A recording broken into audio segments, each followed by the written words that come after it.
CR101radio.com, podcasts, and more. 37.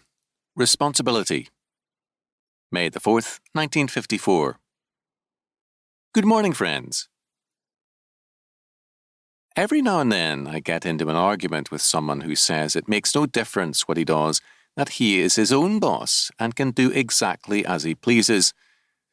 Usually such people are afraid that I'm going to tell them what to do, something which is not my business, and they do their best to declare their complete independence of God and man. Well, I've never seen the man who was yet able to succeed from the universe with any success. Try as they may, they still continue to live in the same world as we do, and that world is one of interdependence rather than independence. Every day we depend on each other, on the butcher, grocer, electrician, gas producer, farmer, policeman, carpenter, and 101 other men in the discharge of their various duties. We depend in all our living on one another. All this is obvious, of course, so let's push a little further. Our interdependence is not limited to our physical life. Emotionally and socially, we require the presence of others. There are times, of course, when we may want a little isolation, but basically we require fellowship. Solitary confinement is the severest punishment for criminals. The reasons why we require the presence of other people are several, but among the most important is this. In our thinking, feeling, and being, we are never in isolation. We are part of a group. We show our age and generation, not because we are products of society, but because our very life is society, community, and interdependence. We talk to others because communication is a necessity of our nature. We thrive in proportion to the love we are able to give and receive because our happiness increases as our interdependence and fellowship grows. In every man, mankind is present with all its potentialities and all its problems. We can talk about mankind and humanity only because of this common nature of man which makes us all akin. Man is society, he is mankind, and God, in creating him, declared, "It is not good that the man should be alone." Genesis 2:18. Socially and emotionally, man's life is one of interdependence. Thus, it is of utmost importance, since our lives are wrapped up in each other, what we do, for we cannot live to ourselves, nor can we limit the consequences of our actions to ourselves. As a result, people who say that they can do exactly as they please and that their life is their own business forget that our life is a common life, that is, a shared life, and that at no point can we succeed from the universe and sidestep our responsibility to God and to man. To try to do so is to be as foolish as the man who some years ago left Joppa for a brief journey across the Mediterranean Sea.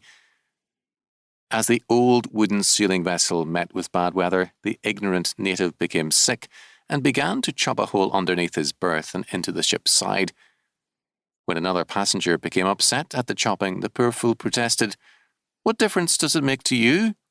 The hole I'm chopping is under my berth." The obvious answer, of course, was that the hole could sink the ship and all of them with it.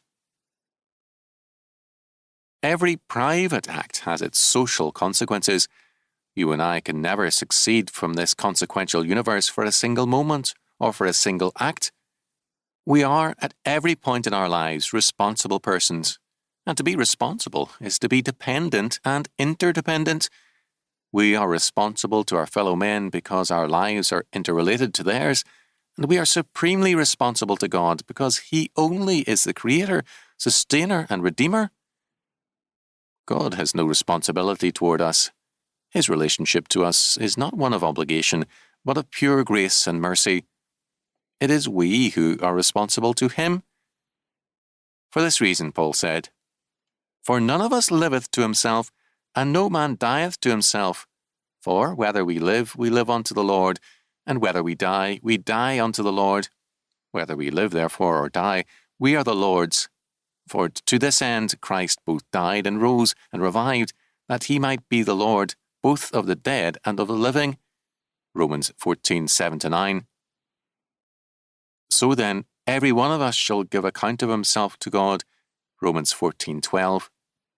This means that we are entirely the Lord's, having no authority over our life or death. We are doubly his by virtue of creation and redemption, and our life is one of responsibility and accountability.